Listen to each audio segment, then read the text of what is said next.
5월 30일 월요일, 오늘의 말씀은 사무엘상 14장 36절부터 52절까지의 말씀입니다. 우리 함께 봉독하도록 하겠습니다. 사울이 이르되 우리가 밤에 블레셋 사람들을 추격하여 동틀 때까지 그들 중에서 탈취하고 한 사람도 남기지 말자. 무리가 이르되 왕의 생각에 좋은 대로 하소서 할 때에 제사장이 이르되 이리로 와서 하나님께로 나아가사이다 하매 사울이 하나님께 묻자오되 내가 블레셋 사람들을 추격하리이까 주께서 그들을 이스라엘의 손에 넘기시겠나이까 하되 그날에 대답하지 아니하시는지라. 사울이 이르되 너희 군대의 지휘관들아 다 이리로 오라. 오늘 이 죄가 누구에게 있나 알아보자.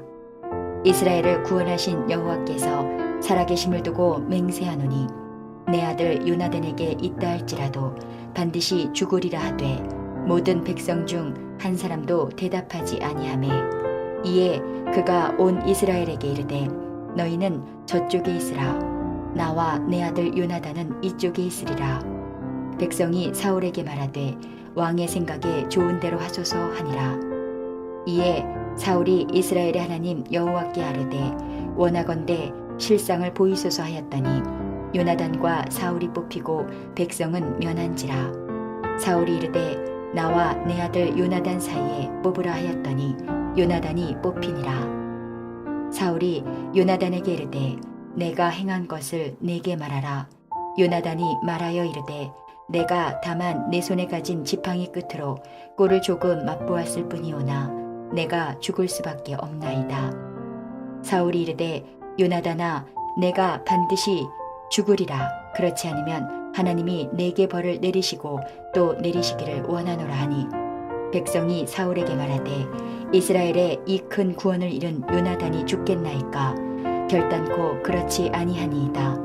여호와의 살아계심을 두고 맹세하옵나니 그의 머리털 하나도 땅에 떨어지지 아니할 것은 그가 오늘 하나님과 동역하였음이니이다 하여 백성이 요나단을 구원하여 죽지 않게 하니라. 사울이 블레셋 사람들 추격하기를 그치고 올라가매 블레셋 사람들이 자기 곳으로 돌아가니라.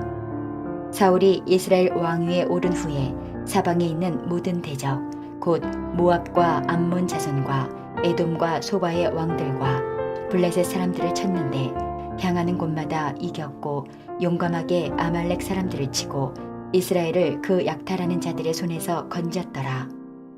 사울의 아들은 요나단과 이스위와 말기수하요 그의 두 딸의 이름은 이러하니 맏딸의 이름은 메라비요 작은 딸의 이름은 미갈이며 사울의 아내의 이름은 아히노아미니 아히마하스의 딸이요 그의 군사령관의 이름은 아브넬이니 사울의 숙부 넬의 아들이며 사울의 아버지는 기스요 아브넬의 아버지는 넬이니 아비엘의 아들이었더라. 사울이 사는 날 동안에 블레셋 사람과 큰 싸움이 있었으므로 사울이 힘센 사람이나 용감한 사람을 보면 그들을 불러 모았더라. 오늘의 본문은 사울이 하나님께 질문을 드리지만 하나님은 응답하지 않으시고 그런 사울의 결정에 백성들이 반대하는 내용을 담고 있습니다. 37절에 이렇게 나와 있어요. 사울이 하나님께 묻자오되 내가 블레셋 사람들을 추격하리이까 주께서 그들을 이스라엘의 손에 넘기시겠나이까 하되 그날에 대답하지 아니하시는지라. 사울은 이전 장에서부터 하나님의 명령을 거역하고 자기 마음대로 행했습니다. 하나님과 상관없이 살아가고 있었던 거예요. 하지만 하나님은 그렇게 주님과 상관없이 살면서 필요할 때만, 자기가 필요할 때만 하나님을 이용하려는 사람과 상관하지 않으십니다. 사울은 하나님께 묻지 않았고 하나님의 명령에 순종하지 않았으며 하나님의 백성의 안위보다 자기 공을 세우는 걸 더 중요하게 여겼습니다. 그러면서도 제사장의 제안 때문에 정치적인 필요가 생기자 마지못해서 겨우겨우 하나님께 전쟁을 할까요 말까요 묻고 있는 모습이 오늘 본문의 모습인 거예요. 그런 사울에게 하나님은 어떻게 응답을 하셨을까요? 하나님은 대답하지 않으셨습니다. 대답하지 않으심으로 사울에게 더는 내가 너와는 상관하지 않겠다고 대답하고 계신 거예요.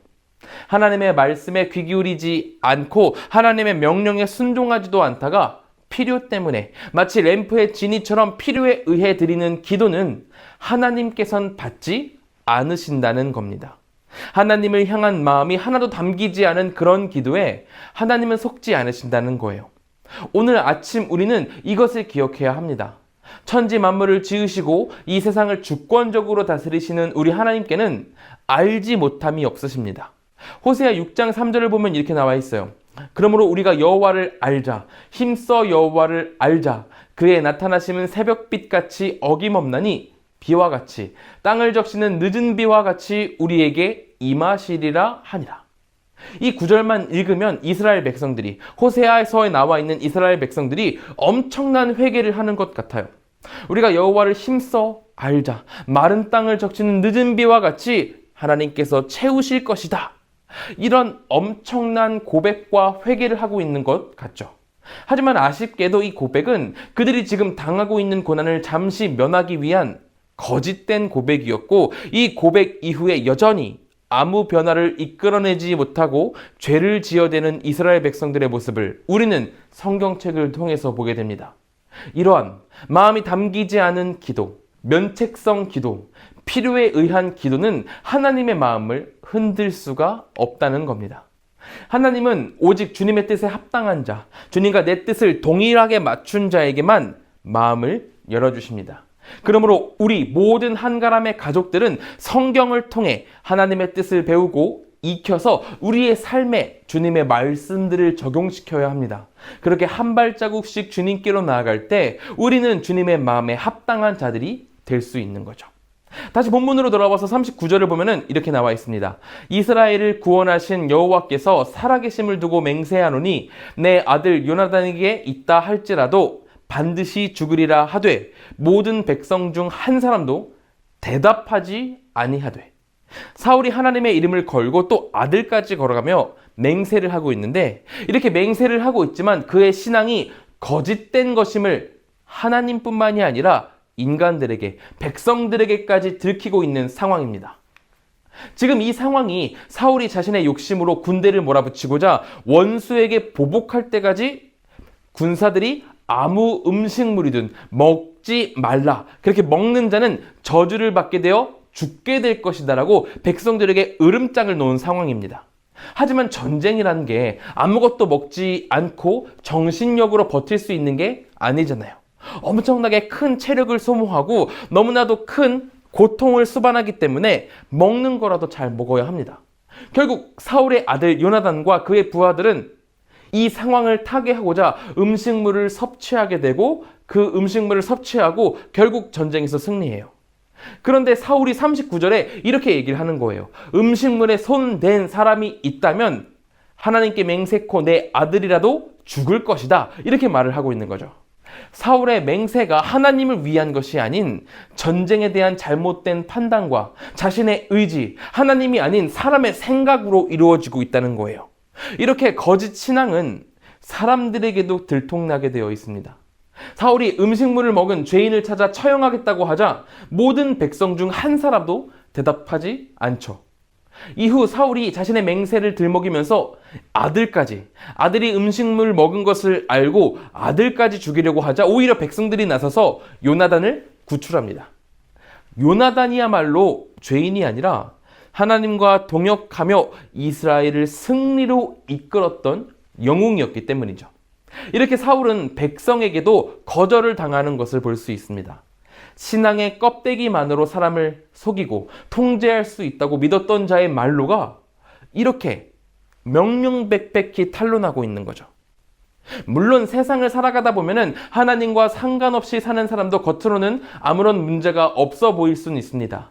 사울도 왕으로서는 이스라엘을 위협하는 주변 국가들과의 전쟁에서 승리했으며 약탈자들에게서 백성을 구원해냈으니까요. 하지만 사울의 이 기록들을 보면은 사울이 왕이 될 때 딱 초반에만 하나님과 함께 했다는 이야기가 나오고 그 이후에는 그의 행적 하나하나에서 하나님과 동행했다는 기록을 찾을 수가 없습니다. 사울은 이스라엘을 강한 나라로 만들지는 몰라도 하나님께로 이끄는 역할까지는 하지 못했던 거예요. 우리 성도님들은 어떤 선택을 하고 계십니까? 일을 잘 풀고 있는가? 이것에 관심을 두는 삶인지, 아니면 하나님과 동행하고 있는가에 관심을 두고 있는 삶인지, 이것에 대해서 우리가 스스로를 확인해 볼 수 있어야 합니다. 오늘 우리 함께 이것을 위해 기도했으면 좋겠어요. 내 능력과 더 끌어안는 것, 물질들을, 아니면 사람들을, 내 권력을 더 끌어안는 것에 관심을 두는 삶이 아닌 하나님과 동행하는 데 더 큰 관심을 두고 하나님의 백성답게 살아가도록 인도하옵소서라고 기도하는 하루가 되어야 한다는 거죠. 그렇게 주님을 찾는 자에게 주님은 얼굴을 비추고 큰 복을 내리실 줄로 믿습니다. 우리 모두가 하나님의 길을 따라서 하나님만 바라보며 하나님이 주신 그 능력대로 살아가는 귀한 사람으로 살아갈 수 있었으면 좋겠습니다. 그렇게 주님만을 찾는 자에게 주님은 얼굴을 비추시고 큰 복을 내리실 줄로 믿습니다. 우리가 이것을 신뢰하며 함께 기도하기를 소망합니다. 우리 이 시간 같이 기도하실 때에는 첫째로 하나님과 동행하는데 더 큰 관심을 두는 진정한 주님의 백성 되도록 기도해 주시기 바랍니다. 둘째로는 한국과 세계를 위해서 기도하겠습니다. 사회, 경제, 문화, 정치, 코로나, 전쟁, 이 모든 것 가운데 주님의 회복이 있기를 같이 기도해 주시길 바랍니다. 세 번째로는 감비아의 한병희 김현희 선교사님을 위해서 기도하겠습니다. 안신령 동안에 몸이 더욱 건강하게 회복되어서 다음 사역을 잘 준비할 수 있도록 기도해 주시고, 감비아의 어린이들이 예수 그리스도를 믿음으로 알아갈 수 있도록 기도해 주시기 바랍니다. 셋째로는 다음 사역을 함께 진행할 좋은 믿음의 동역자들을 주님께서 허락해 주시도록 같이 기도해 주시기 바랍니다. 우리 함께 기도하도록 하겠습니다.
제가 기도함으로 마치도록 하겠습니다. 사랑과 은혜가 충만하신 하나님, 우리가 하나님과 동행함으로 하나님의 백성으로 살아갈 수 있도록, 하나님의 백성으로 자라날 수 있도록 하나님 도와주시옵소서. 주님의 도움이 없이는 하나님의 백성답게 자라날 수가 없습니다. 주님의 은혜가 필요하오니 하나님께서 우리 한가람 모든 성도들 가운데에 주님의 큰 축복 내려 주시옵소서. 감비아의 한병희 김현희 선교사님 계십니다. 두 분 사역 가운데 하나님께서 함께 하셔서 감비아가 속히 주님의 것으로 되돌아올 수 있도록 인도하여 주시고, 준비하는 모든 손길들 가운데에 하나님께서 큰 형통함 내려 주셔서 감비아 땅 가운데에서 하나님을 널리 전할 수 있도록 인도하여 주시옵소서. 이제 아침 묵상을 마치고 우리 성도님들 세상으로 나아갑니다. 그 모든 발걸음 가운데 주님께서 동행하시길 소망하오니 하나님 인도하여 주시옵소서. 주께서 언제나 함께 하실 것을 믿으며 예수님의 이름으로 기도드립니다. 아멘.